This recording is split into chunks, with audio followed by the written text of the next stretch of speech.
We talk here about going where you're treated best, the 5 magic words. Go where you're treated best, and it's all about putting you back in control of your life. Because so many people have spent their entire life and been taught from day one that their country is number one for everything. And that if you go anywhere else, not only are you going to get screwed, but it's unpatriotic. And so what I've said for years is, no, you have the power to choose your tax rate on your business. You have the power to choose where you live that serves you with the cost of living, the culture, the tax rate, the social life. You've got a choice of where to invest. You don't have to be constrained. Some folks say that you are being unpatriotic. They say that you are losing out on the opportunities that your country has to offer you. What I want to talk about today is why countries are increasingly becoming transactions more than they are countries that you are from. I'm going to explain what I mean in a moment.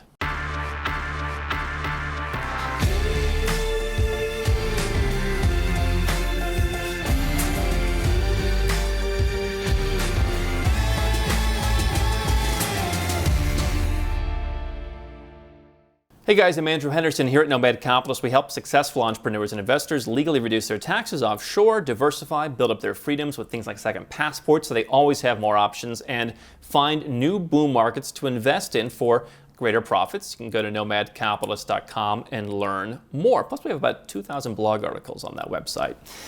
We've been writing for years and years now. What I want to talk about, though, is the fact that your country may not be supportive of you as you think it is. And I'll tell you a story. A couple years ago, I was in the process of expatriating from the United States. And I put together this big round table, a virtual round table, where I basically reached out to a lot of different folks and I shared what my thoughts were. These people knew me through different situations. Some of them had been friends for many, many years. Some of them had been people that I had known more recently. But everyone had a kind of a unique context in which they knew me and they could provide unique advice. One of the gentlemen that I talked to, who probably knew me the least, was an older gentleman who was a tax lawyer in the U.S. He was basically a referral from one of my lawyers in the U.S. And I was talking to him about this, and he says, you know, I wouldn't do what you're doing. I wouldn't give up your passport because, you know, an American passport is still pretty good around the world. Now, I had been traveling all around the world for years and meeting with Americans who had already expatriated, some of them decades earlier, and they were doing very well in business despite not having that U.S. passport. So I said, oh, that kind of feels like a myth. But then he told me about how, maybe you're too young to remember, he said, but he said, you know, back in the Vietnam War, they were pulling people out and bringing them back to the U.S. and bringing them back to safety. And you're going to want to have that option, okay? Now, this is just another example of how the world has changed. He's right. I don't remember the Vietnam War because I wasn't around. But what I do know is what I see today. And while so many people, you know, they imagine if they prick themselves, they would bleed American, bleed Australian, bleed whatever it is that they're from. To me, that's really a one-way street. And the reason I say that is, let's just take that repatriation story from the Vietnam War. Look at what happened recently during the whole coronavirus situation, where people were stranded in countries all around the world. I was reading news articles from news outlets all over the place, because this is of great interest to me, about how if you were an American and you were in China or you were wherever else, the embassy was basically arranging flights at a cost, right? And this is what nobody really thinks about, because some countries actually do this for their citizens for free. But in the United States, the U.S. government basically says, hey, we're getting a plane. And if you go on their actual website, you'll see they're going to charge you the price of a full fare economy ticket. Most people don't normally fly on full fare economy tickets. They're flying on discount or super duper uber discount economy tickets. Full fare economy tickets can be pretty expensive, but that's what the U.S. government is doing. And so I was watching this very closely and watching some of the different U.S. embassies around the world saying, hey, we're working on a flight, you know, typical government bureaucracy, no one's in a hurry. That's not unique to the United States. But it was a situation where it's like, hey, before you get in the plane, you're going to sign a document saying that you're going to send us the money or else we're going to, I don't even remember what, we're going to come after you.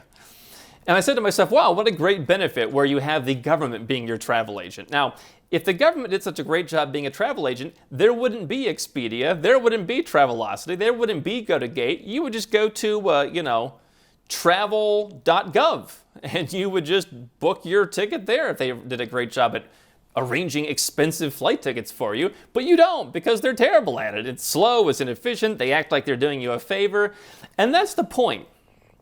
All right? So many countries around the world, when you pay and pay and pay and pay them, in some of these countries, 40, 50% tax by the time all is said and is done. You know, if you're a successful person, 6, 7, 8-figure business owner, that adds up to a lot of money year after year after year. You could have paid them millions of dollars. Now you're stuck in China. Yeah, come on in. We'll see if we can find you a flight in the seat. It's $7,000. You know, sign here. You know, we're going to make sure you pay. You know, what really is the benefit? I see more and more. Now, not all countries are like this. The British embassy in I don't know if it was Tbilisi or somewhere else. I remember I saw an ad inviting all the British citizens who lived in, it might have been Georgia or somewhere else, inviting them to come in for a monthly high tea. And I said, wow, now that's a country that knows how to take care of its citizens. They're doing something for the citizens. But what I saw during this whole coronavirus situation was more and more and more countries that were just basically an expensive option to help people. Now, do I think if I'm a taxpayer who lives in the United States, for example, doesn't travel, that I should subsidize someone who did travel's choice to want to come back on a repatriation flight? I suppose not. But to say that tax is the price that you're paying to be taken care of, and then when it comes time to be taken care of, being told, no, we're not taking care of you, seems a little disingenuous to me. And I saw so many examples from the US. I saw South Africa doing this. There was a case where there was a couple stuck in, it may have been the Maldives on their honeymoon. And South Africa was trying to arrange flights from a couple different places in the region, perhaps. And they're like, hey, we have a $200,000 private jet. Whoever wants to sign up, we'll just divide that by the number of people, and, you know, there you go.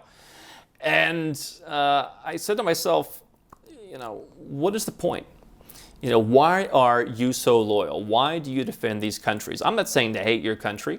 I'm not saying that you shouldn't pay your own way. One of the things that I've learned by going overseas is I'm responsible for myself. I have to have my own private health insurance. I have my own pension scheme. No one's going to fund my retirement.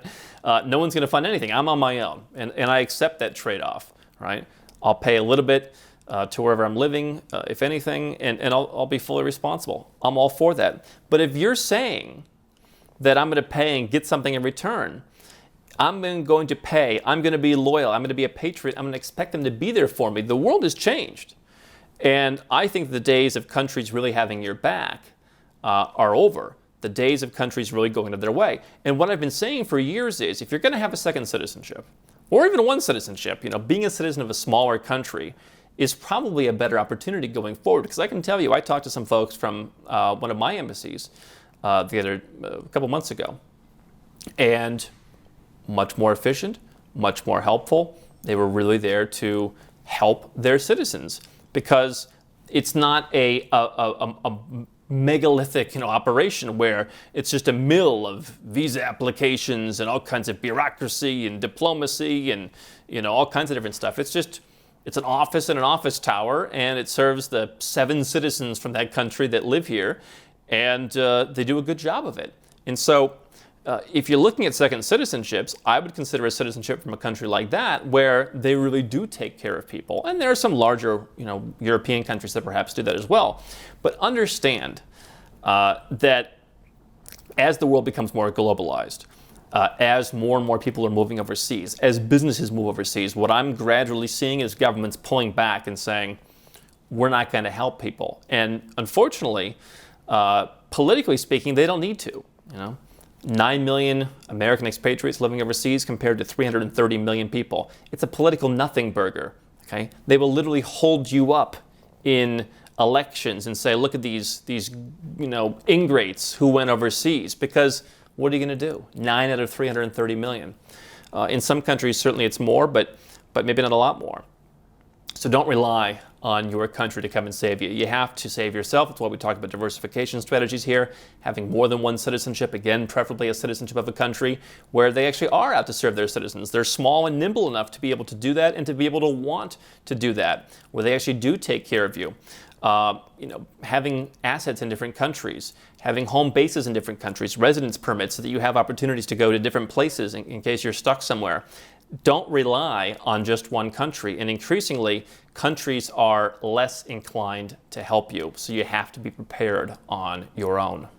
How can Nomad Capitalist help you? 4 ways. Number 1, subscribe to our channel and click the notification bell to make sure you get our new video every day. Number 2, get a copy of Nomad Capitalist, the book. You'll learn a lot of my personal experiences over a dozen years of studying this stuff, as well as exactly some of the strategies that you can use to build your Nomad Capitalist plan.